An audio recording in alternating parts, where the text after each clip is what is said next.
ဒါကြီးကိုစတင်တီထောင်တော်မူတဲ့နှစ်မှာပဲ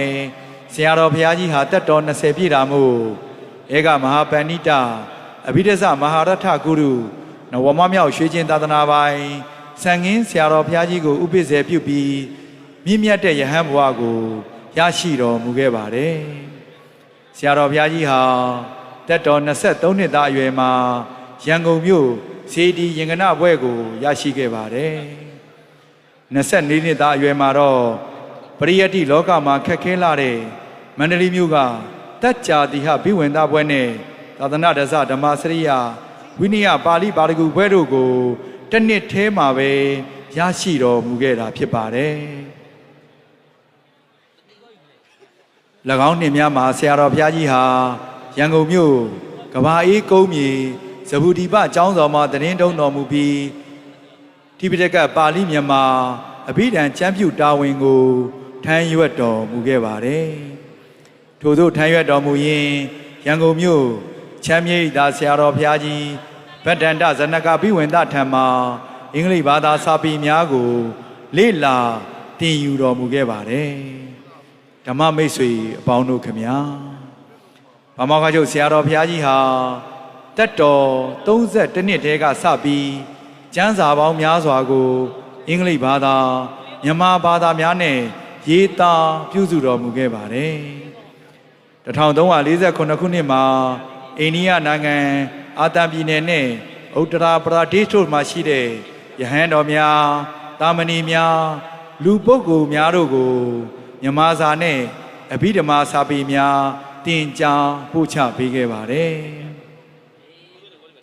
1348ခုနှစ်ကစပြီးဆရာတော်ဘုရားကြီးဟာသီရိလင်္ကာနိုင်ငံဘော်ဒဲလာမြို့မှာရှိတဲ့ YMBA အသင်းတိုင်းမှာအဘိဓမ္မာကျမ်းစာများကိုအင်္ဂလိပ်ဘာသာနဲ့စတင်ပို့ချတော်မူခဲ့တာဖြစ်ပါတယ်ဆရာတော်ဘုရားကြီး1350ပြည့်နှစ်မှာသီရိလင်္ကာနိုင်ငံခေလနီယာတက္ကသိုလ်မှ MA ဘွဲ့ကိုရရှိတော်မူခဲ့ပါတယ်သူတော်ကောင်းပေါင်းတို့ခင်ဗျာဗမာခါချုပ်ဆရာတော်ဘုရားကြီးဟာ1355ခုနှစ်ကစပြီး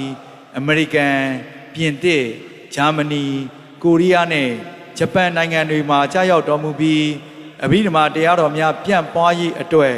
သာသနာပြုလုပ်ငန်းများဆောင်ရွက်တော်မူခဲ့တာဖြစ်ပါတယ်1359ခုနှစ်မှာတော့နိုင်ငံတော်အစိုးရကစက္ကန့်လူဒန်းနဲ့ဧကမဟာကဏ္ဍဝါစကပဏိတဘွဲ့စိတ်ကိုရရှိတော်မူခဲ့ပါတယ်၎င်းနေများမှာဆရာတော်ဘုရားကြီးဟာပမောက္ခချုပ်တာဝန်ကိုထမ်းရွက်တော်မူရင်း BA တန်းများကိုအင်္ဂလိပ်စာများအထူးသင်ကြားပို့ချပေးခဲ့ပါတယ်ဆရာတော်ဘုရားကြီး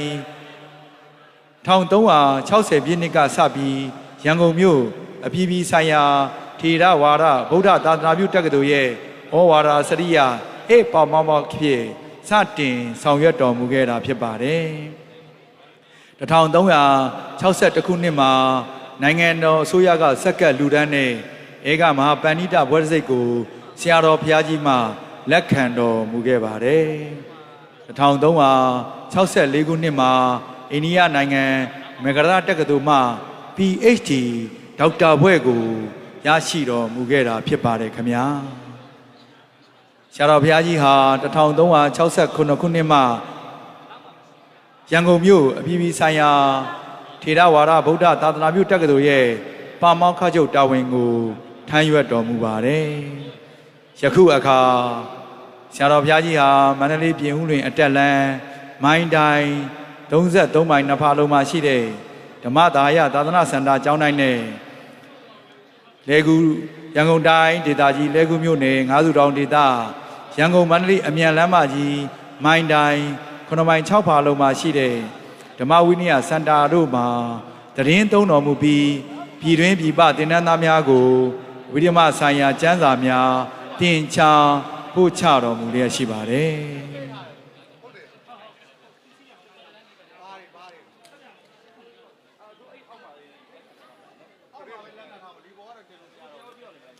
1380ပြည့်နှစ်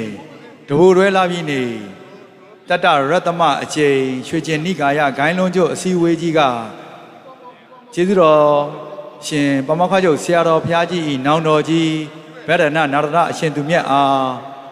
ရွှေကျင်နိကာယဥပဥက္ကဋ္ဌမဟာနာယကအဖြစ်သုတ္တသမရွှေကျင်သာသနာပိုင်ဝါဆိုဆရာတော်ဘုရားကြီးဤခန့်အပ်ခြင်းခံခဲ့ရသလို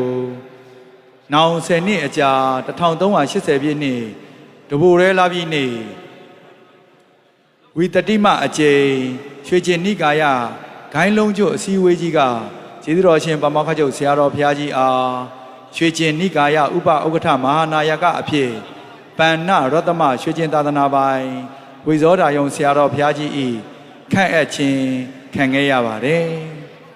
ရွှေကျင်သာသနာသမိုင်းမှာညီနောင်အရင်အရှင်မြတ်နှစ်ပါး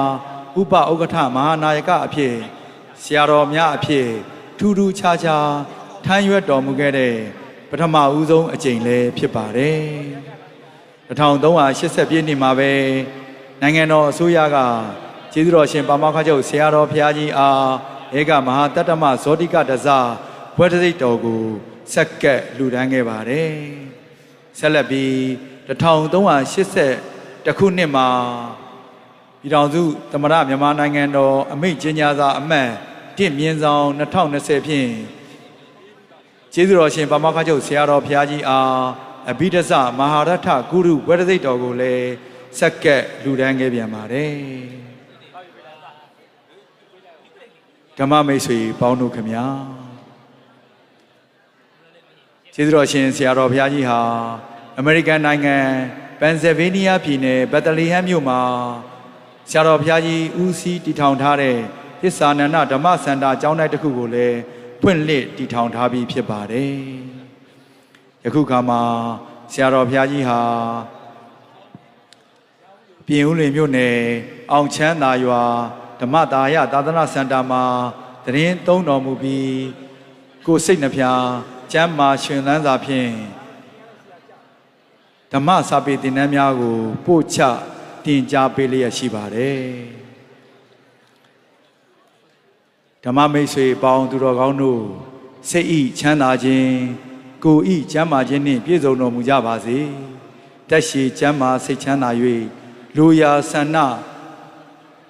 ပြေဝတော်မူကြပါစေကြောင်းကျွန်တော်များပမောက္ခချုပ်ဆရာတော်ဘုရားကြီးဤဓမ္မသဘင်အဖွဲ့သားများက